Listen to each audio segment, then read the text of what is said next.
Here it goes. I think I'm recording it now. Oh, yeah. Star. Okay. All right, everybody ready for today's lecture? Mm-hmm. Yes. All right, so this is a short one. I wanted to make it short so that everyone still could spend a little time coding, because I know when I go an hour, everyone's so brain dead that they just drop out. So Yeah. I thought a short lecture would be a little bit better. Turn the music off here. All right, so this is kind of cool. We're gonna talk about Cubesat CP3. Oh, also I got these really cool books. Ooh. Oh wow. Ooh. Comms. Oh wait. Ooh, comm systems for CubeSats. Oh. Nice and glossy. Instruments for space. Ooh. Whoa. Surviving orbit. Oh. Yeah, this is the guy that I talked to earlier. I exchanged emails with him about that one launch agency. All right, here we go. So this is kind of a call and response thing. Remember, if I ask a question, you have to wait 7 seconds before you answer. Okay, Michaela? No rocket answering. Okay? All right. So Cubesat CP3. Okay. So it's from Cal Poly, California Polytech State. You know? Isn't that where all the Big Bang Theory guys are supposed to be from? Here's the frequency, and it was launched in 2007. The primary mission was to implement an attitude control system using only magnetic torques. Magnetorques. That came up in the last lecture. And basically what these things are is you got your little satellite flying out in space, and over here you got the Earth's magnetic field, and it can feel the magnetic field and make little torques to make sure it's lined up the right way. It's a pretty cool idea. It has no moving parts, and it's a really cool attitude control because it's got no moving parts, no thrusters, just little magnetic torques based on the magnetic field. So kind of a cool experiment.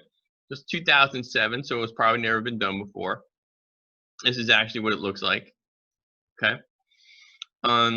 It was launched in 2007 from the Dnipro-2, probably a Russian rocket, and the primary payload was EgyptSat-1 and SaudiSat-3. These two big monsters right here were the primary payload. So the little CubeSat, little PolySat was stuck. You know, it's going to eject after secondary. I mean, after the first burn. Okay. So CP3 won't have the exact same orbit as these guys because it's going to get ejected a little bit earlier. But this is basically what's called a sun synchronous orbit, an SSO. Now, SSOs are new to me. We all know about equatorial orbits and we all know about geosynchronous orbits. We all know about LEO and MEO and GEO. But SSO is kind of a new thing. So what SSO is, it's an orbit where that precesses so that at any time its alignment towards the sun is always the same. So the sun's looking at it this way, it sees this. 3 months later, the sun's looking at it this way, it sees this. 3 months later, the sun's looking at it, it sees this. 3 months later, sees this. So it's the orientation of the orbit towards the sun is always the same. And there are some reasons why it does it. It does this.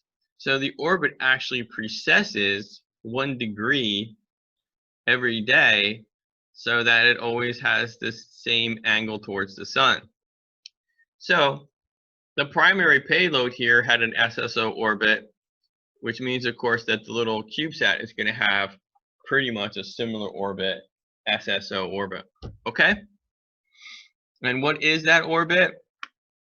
That orbit was 97.9 degrees, right? So if this is a 90-degree polar orbit, then the 97-degree SSO orbit's going to be not quite like this 105, but a little bit less steep. It's going to orbit something like this. Okay, so what do we know about this orbit? We know it's got a period. Austin? It's gonna give us less time to track it, I suppose, or less chances to track it. Yeah, you're probably right. Because an equatorial orbit, you're getting a pass once every 90 minutes or so. And as long as you know, as long as you're aiming your antenna towards the equator, you're going to get something. But this thing, no. This thing, sometimes it's going to be passing not over your location at all, you know, for a long time. Okay? That's an interesting point. So it's got a period of 99 minutes, so it's kind of like a high low Earth orbit. It's going a little bit slower, so it must be a little bit higher. It's 440 miles up. Okay, so the Earth is about 4,000 miles radius. This thing's orbit is 440 miles. You know, I mean 4,410 miles.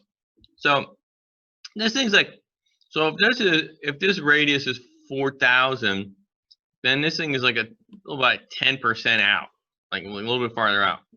Okay, so it's still, what does that mean? Is it's still going to get in the shade. It's still going to have time. It's close enough to the Earth that even with this orbit, it's still going to get some shade time. Everyone dig it? Oh, that's an interesting point that you bring out. The further the orbit, the less shade time it's gonna have. Right. If you have an SSO orbit and you're coming out like this, you may never see the shade. But because this guy ejected early, you know, and he, you know, in his fairly close LEO, he's still going to get some shade time. Nolan, you with me? Okay. All right. Roast? Okay. Yeah. All right. So I'm getting most of this information from Cal Poly Technical State University. And the reason I looked this up is because last Friday, Austin brought up for our mission concept the idea of going back to my original invention of using the heat differential to create energy. Where my original invention was that you had these containers of gas, and then when it got hot, it would expand, open a valve, go through a turbine, create electricity, and it would do that like forever until the parts wore out. As the thing spins or goes around the planet and goes from hot to cold.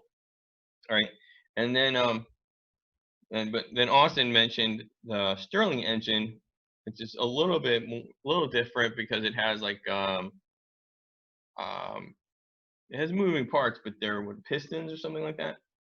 And then Christian brought up the idea of a thermoelectric generator, which doesn't have moving parts, but just kind of creates an electrical flux just by having two metals of two different temperatures close to each other. It actually creates a charge, right? And so then he recommended that because there's no moving parts. So I was thinking, well, if for this to be feasible, we have to look and see if a CubeSat actually has temperature differences on the inside and the outside. And so that's what probably my search term was where I found this. We can talk about that later if you want, but right now we're just going to look at the satellite, okay? So here we go. So the temperature peaks are about 90 minutes apart, which is basic low Earth orbit, right? A 90-minute revolution around the planet. The pattern is the same for all other temperatures on the sides of the spacecraft, both internal and external. Plots for the individual sides have been created. Okay, so this is basically kind of the average. So when it's in the sun, it gets as hot as 20 degrees Celsius. Andrew, 20 degrees Celsius, that's like what in Fahrenheit? That's like A normal day. It's Slightly under a normal day, I think. room temperature or something. it's a let me see. It's a fifth of boiling temperature Wait, we know that. above freezing. It's 64 degrees Fahrenheit, roughly, is 18 degrees 64. Celsius, which is roughly what that looks like. Okay. All right. So so it's getting up to about 64 degrees Fahrenheit, about room temperature here. And then it's getting as cold as negative 30 degrees Celsius, which I imagine is Negative 18 degrees Fahrenheit. negative That's- 18 degrees Fahrenheit. Like I could survive that. Yeah, 2 it winters would ago be. was Just wear a coat. You're good. You might want to wear some pants. Yeah, that Yo, too. go That's out optional. pantsless. you're going to be changing a lot, very often. You're going to be changing your clothes very often. So we're going from room temperature to well below freezing here every 90 On minutes. Hawaii room temperature. It's not Hawaii room temperature, no. I wish it That's was Hawaii colder. room temperature. That's colder than Hawaii temperature. Yes, A little bit. yes. This is colder than Hawaii temperature. It's way colder than Mauna In Kea. general. Okay, but something happened in 2011. As you can see, the pattern is completely different. The temperature data was taken in the time span of 7 hours and never went below 10 degrees. However, it reached peaks of more than 30 degrees every 10 to 15 minutes. So this is what was going on. Originally, they're getting this data and they're like, okay, this is normal. Every time it goes around the Earth, it goes from 20 degrees Celsius to negative 30 degrees Celsius, depending on if it's in the sun or in the shade. That's normal. But then all of a sudden, this happened. Every 15 minutes, the thing is getting really, really hot. And notice that it never goes, and it's staying hot. You can see here that it's staying hot. They couldn't understand the 15-minute intervals, and they couldn't understand why it was staying hot. So they knew something is wrong with our satellite. But what was it? Don't answer that yet. Okay. Someone called it stinky. Yeah. All right. So they said here, so here's 2007, and within 4 years, the temperature got chaotic. So this abnormality required further research and analysis of the thermal data in order to determine the reasons behind those significant changes. The chart on the left makes sense because the temperature change matches when the satellite goes. Okay, this is just me talking. This is normal.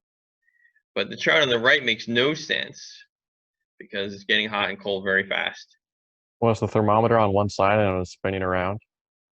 So there was 2 thermometers, one on the inner wall and one on the outer wall. But they're both on the wall though, right? So they're both wall thermometers. It's not there's one on the outside and one on the inside. It's one on the outer wall and one on the inner wall. So I think we've got an image of that here. Okay. I would guess that what's happening is that it gets warmer faster than it gets cold. So it just slowly gets very, very slowly gets warmer and warmer and warmer because it takes in heat faster than it radiates. Yeah. And that's a good theory, right? And I think that was my first thought too, was that if it's, to use the scientific words, if its absorption rate is higher than its emissive emissivity, Emission. then eventually the thing's going to just heat up, right? So that's a really good theory. Okay. Are you trying to say its ability to like radiate heat? Yeah, it's the absorption versus the emissivity. If the absorption is higher than the emissivity, then sooner or later the thing's going to get hot. Okay. So Emission. Yeah, I'm trying to use the scientific terms. We'll get there eventually. That's a good theory. It's wrong, but it's a good theory. It was because it was a spinny boy. Well, we'll get to there. No, I'm gonna let you figure it out. I'm gonna let you figure it out. Okay, we're gonna look at more data, and then you guys can figure it out. Aliens. So, looking at the new data of external and internal side temperatures. This is what I'm saying. These are side temperatures, and the reason why I point that out is because I want Austin to continue to hope that there's a strong enough temperature differential for his invention for us to think of a way to try to do that. Well, it's not gonna boil water, that's for sure. Unless we get a clear glass panel or something that like Yeah, conducts heat true. more We're efficiently. not boiling water. Okay, so here you can see both temperatures are from the side, presumably from the chassis of the CubeSat. Note that the inside is just a little cooler. You see, so you can see that the red is the outside, and the blue is always just a little bit under it. So would you say that's normal, or no? What would you say about that? I'd say that's pretty normal. Yeah. Yeah, because it's not in direct sun, right? The outside is not. I mean, the inside's not in direct sun, so it should be a little bit cooler. Okay, so they also had thermometers on the batteries, and if we look at the battery temperatures, now unfortunately I don't have the data of the normal battery temperature, which I wish I had for Austin's sake, but I don't. But we can still learn some things from this. So if you look at the battery temperature, I mean, if you look at the side temperature here, we're going from -20 to way over here. Okay, this is this really chaotic pattern. Okay, with the the weird 15-minute fluxes, and over here we got this. But overall, we can see that it's going from -20s, should be -30s to +20. Okay, but this is somewhat chaotic. But here you can see the battery temperature. The internal temperature is actually more mild. The highs are less than half as hot, and the colds are less than half as cold.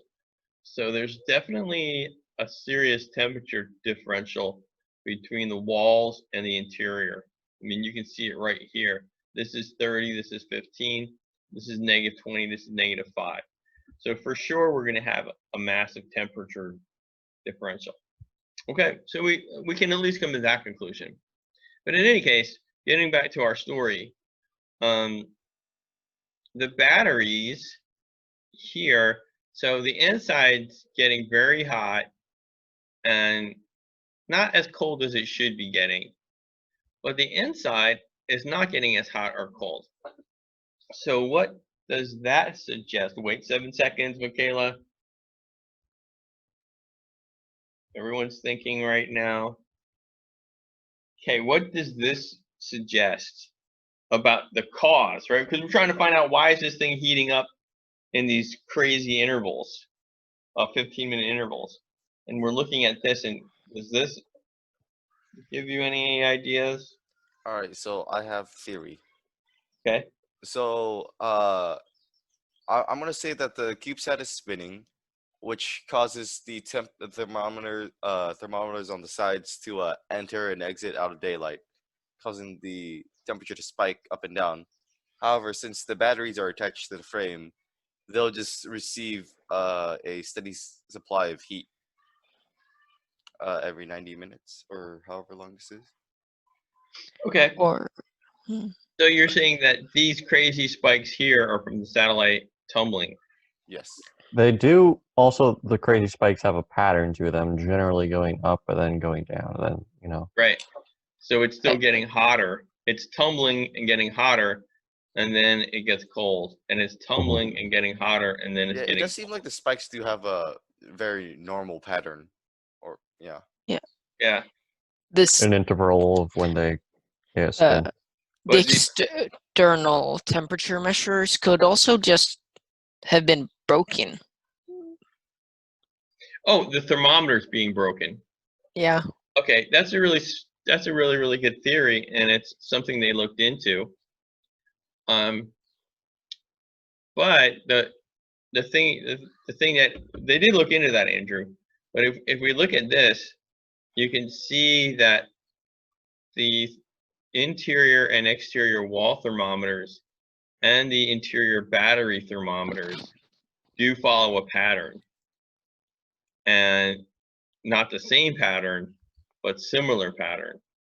And that would kind of tell us that the thermometers are working, right? Because it's not like we get this pattern and then this has a totally different pattern or it's flatlined. Then we would think that the thermometer is broken. But because they all follow the same pattern, same general pattern, that would suggest that the batteries are working. All right. Okay. All right. So let me ask you a question. So here's some more battery stuff. So you can see here, 4 months later, the side temperatures and battery temperatures are starting to really warm up, right? And then the battery temperature, whatever's going on the outside, we see the battery temperatures doing the same thing, but colder.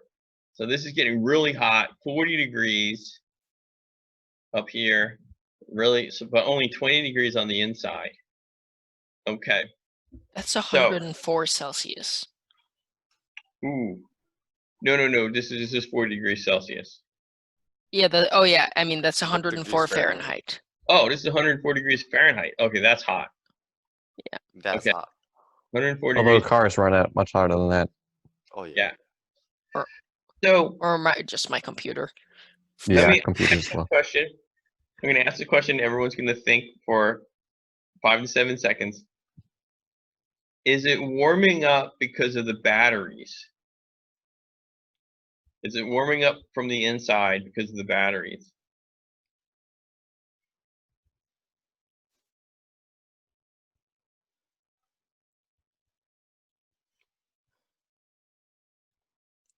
What do you think? I don't think so, because first of all, the batteries aren't getting hotter than 20 degrees. And also, if you had any form of shielding whatsoever or insulation for your CubeSat, it wouldn't affect it that drastically of the exterior. Right. Can you go back to the previous slide? So what Joe's saying makes sense. What Joe's saying is that if it's heating up because something on the inside is heating up, then you'd expect the inside to be hotter than the outside, right? Or at least close to it. Also, the exterior is hotter Yeah, than the interior, so Uh, you can't stick a pizza in the oven for 350 degrees and get a 450 degree pizza out of it. right, That's a burnt pizza. right. That So is a what burnt Joe's pizza. saying is making sense. If the cause was from the inside, you'd expect the inside to be hotter, or even the inside wall to be hotter. But we're seeing the opposite. We're seeing the inside's cooler and the inside wall is cooler. So that would suggest that the problem's not from the inside. It's Did external. did And the the battery inside temperature only went up by 5 degrees. Christian? You guys are getting clever. did the batteries have a temperature control on get the there. inside? No, I don't think so. Well, let's look at some more data. Okay. Oh, Months hello. later. Okay, so it starts getting weird, where you can see what Austin said was probably tumbling, but still getting the shade. Still getting the shade every 90 minutes. Then it starts to get real weird, where it's tumbling, but it's just getting hotter and hotter and hotter. And then a few months later, it's just a mess. It's Okay, just like, Mr. Herman, Mr. Yeah. Herman. I'm Are listening. we sure that they didn't install like a seismometer or something in there, and then there's a toddler just shaking it about? A seismograph? Oh yeah, a seismograph. We're sure about that. How would That's- you know? No, we're pretty sure about that. My Well, this- assumption here is that it's running into stuff very gradually, and since there's not very much gravity up there, not much friction, it's Yeah. free to increasingly rotate at a higher speed.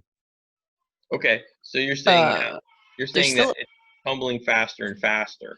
Well, I wouldn't say There's it's still a totally faster pattern, and though. faster here. There's go still a ahead, Andrew. pattern. If you look at it, it goes about It's to slightly it goes to dipped. about, if you look at the bottom, it goes to about 20, then goes down 20 down.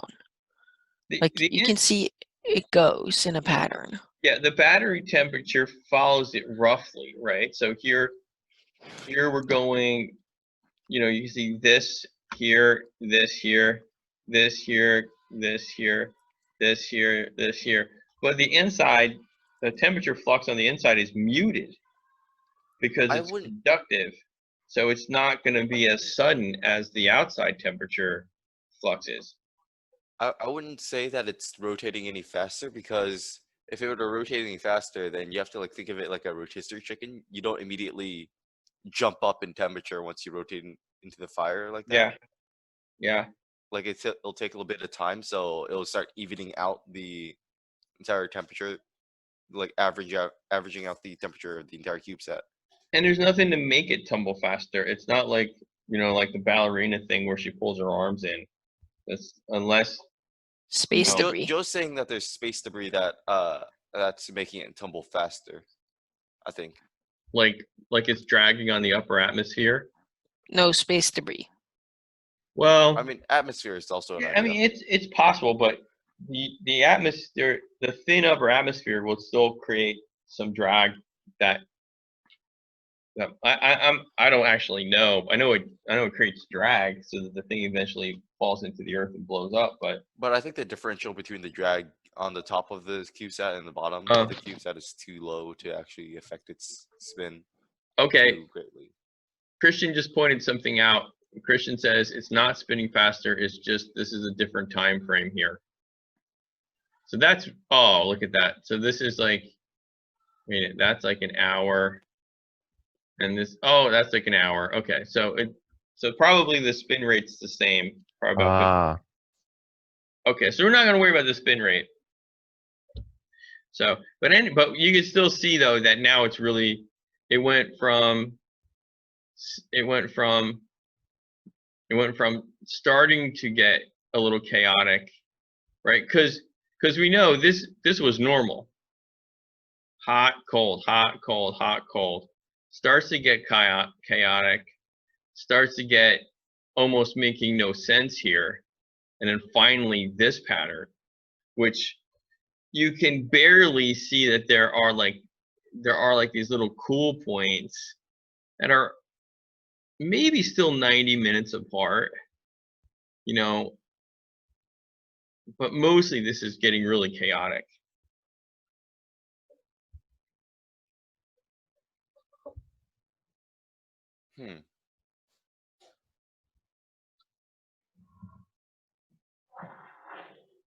Any ideas? Let's see, so that's about 1930, and that's about 2130. So these are about 90 minutes apart still. So we still can kind of see a revolution here around the Earth. Yeah. But that temperature difference is minimal compared to this craziness.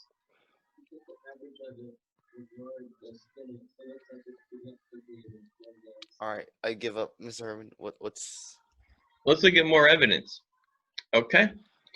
So this is kind of the same as previous month, except the batteries are actually cooling down more. So you can see that here it's hot, and then all of a sudden it starts to cool down again, which was a big surprise. So here's the data on a chart, right? So, but this is when things got bad. This isn't normal. So it starts off with this massive temperature range of 73 degrees, right? Max temp 45, min temp negative 27. So that was a bit much. So this is when it starts to get chaotic, right? But what really confused them was over here, where now the temperature change is only 52 degrees, but the thing is not cooling down. And this is what made them panic. because they're like, okay, this is getting crazy. There's a 73-degree difference in Celsius. You know, the internal is going from -10 to 20. The external is going from -27 to 45. And this data might be helpful for you, Austin, because you can kind of get an average temperature flux here from the inside versus the outside. Once we figure out why it's fluxing in temperature that much. Yeah, but I mean for your invention. Well, but okay. Also, the thing is, if we're gonna go for the heat generators using the differential temperature in metals, we also have to find out whether the batteries were insulated at all, like if they had a bunch of spacers in between them and the Right. internal walls. Right. Is stuff loosening is what you're saying? Okay, but let's get back to the story at hand, because I don't want to get off track. Okay, so here we go. So you can see that there's this massive temperature difference. And okay, so they were really concerned about that. But here they started to panic, because now they see that the inside is not cooling down at all. And they know that if the instruments don't cool down,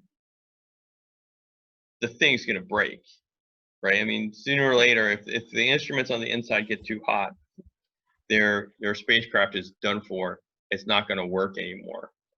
And so this really made them panic, because they were thinking, oh no, we're going to heat up and explode. But then actually it started to cool down again, and that confused them.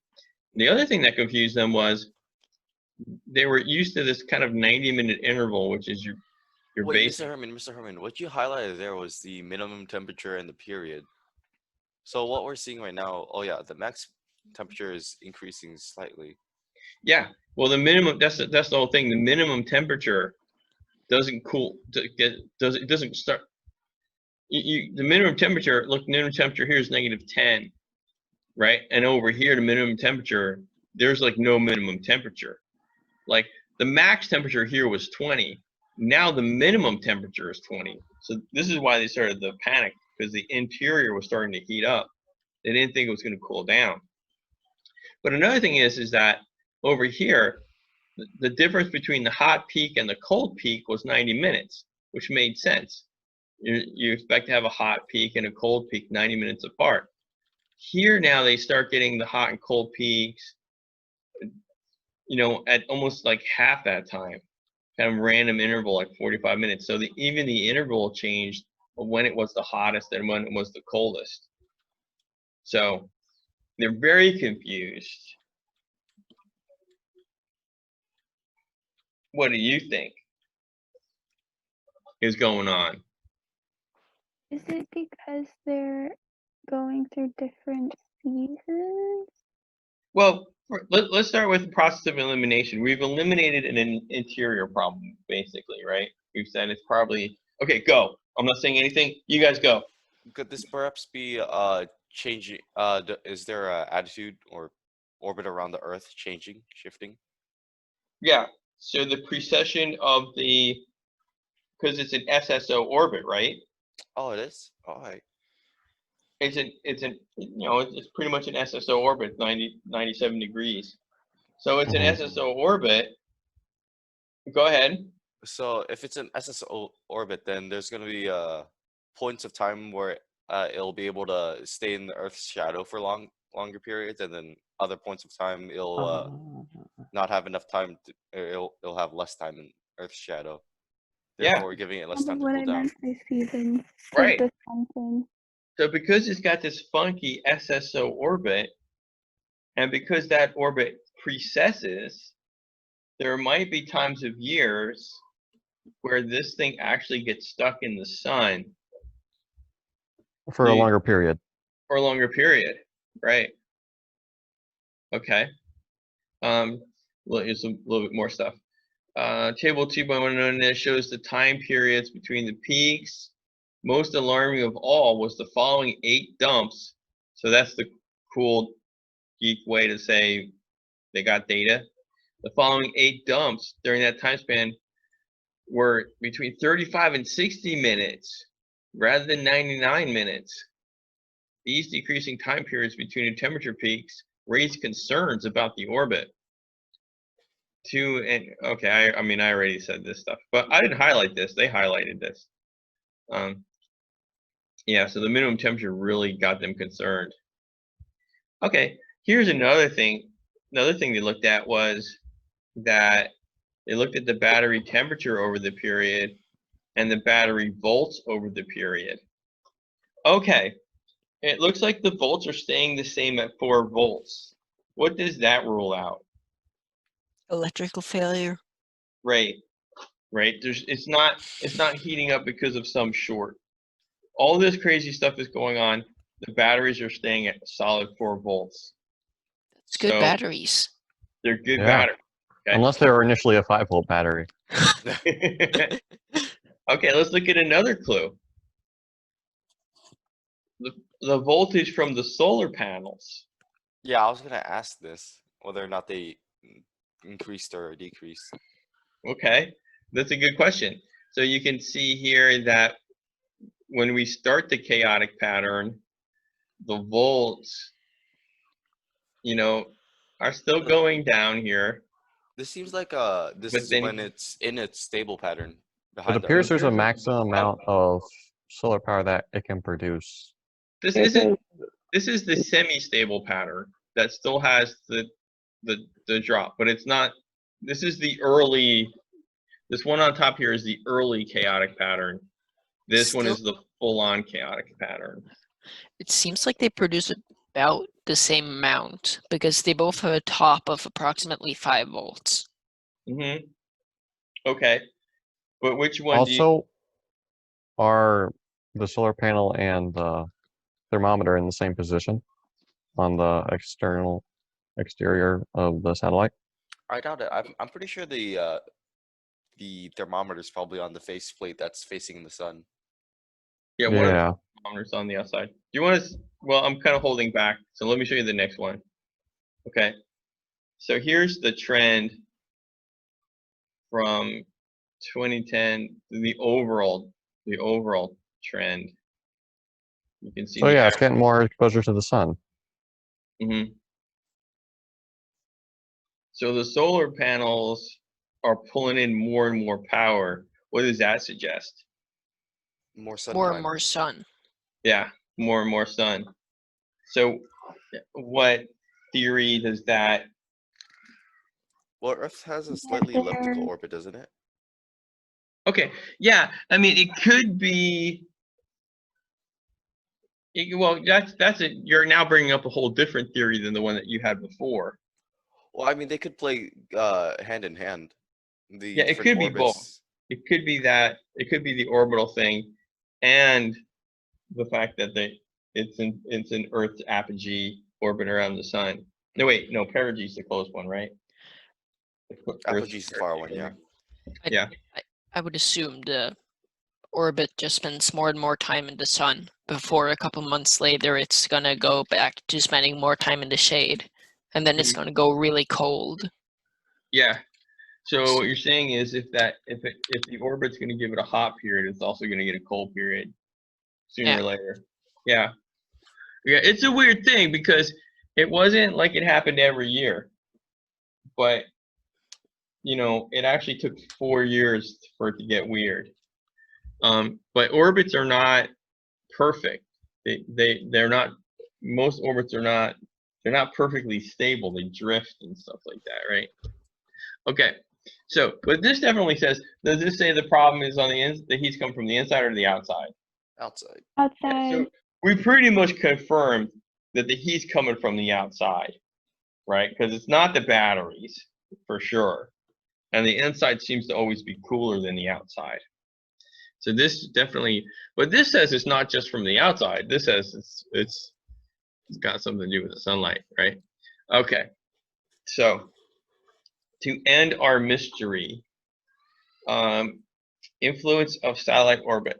So according to the satellite orbit information from SpaceTrack and the information received from our own team, the satellite's still in its orbit of 97.9 degrees with a period of 99.14 minutes.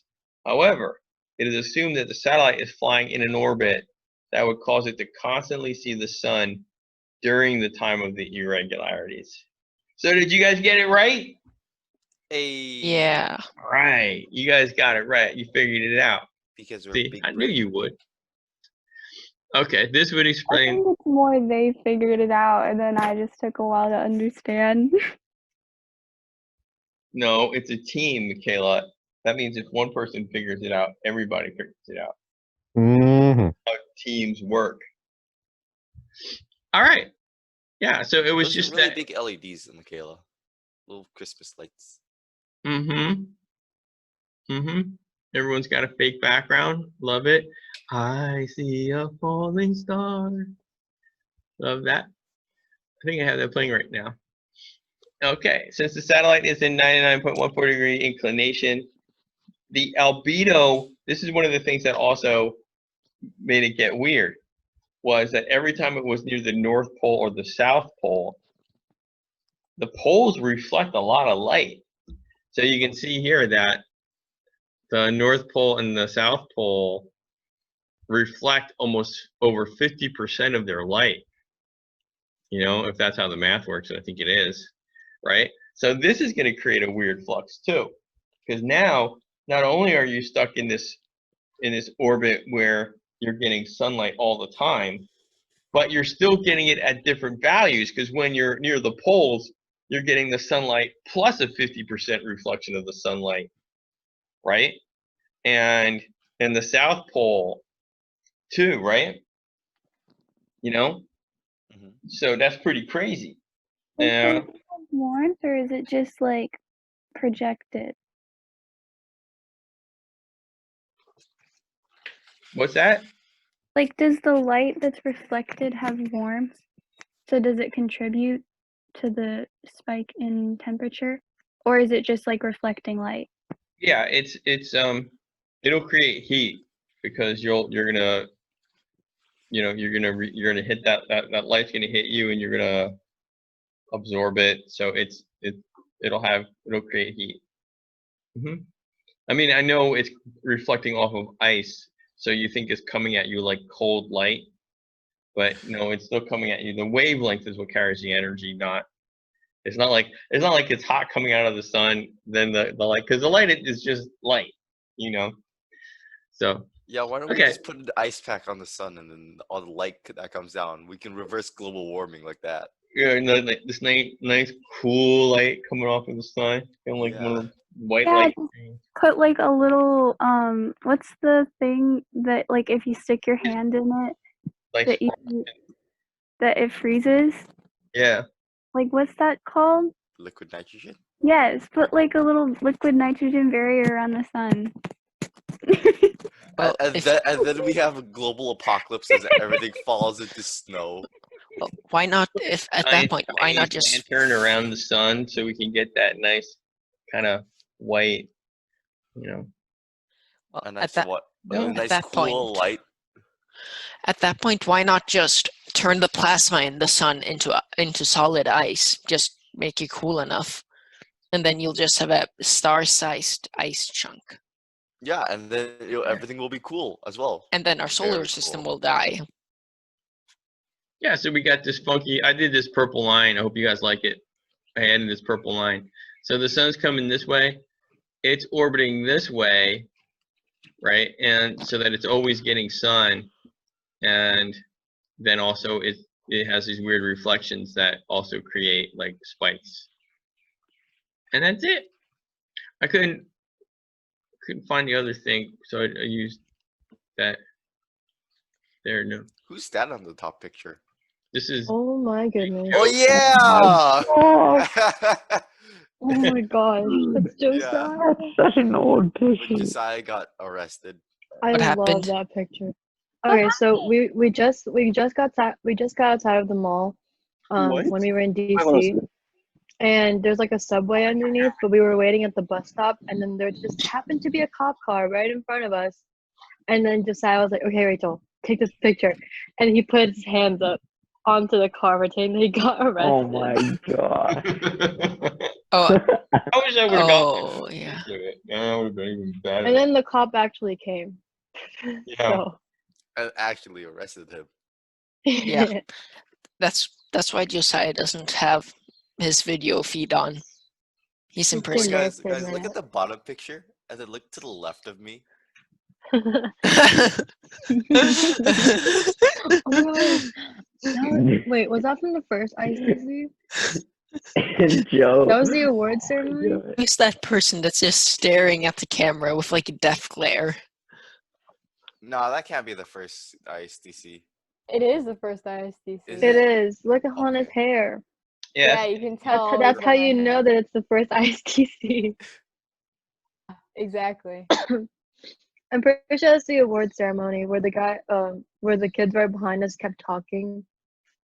And Dude, yeah. I am like losing my memory of all these things like increasingly. It's bad.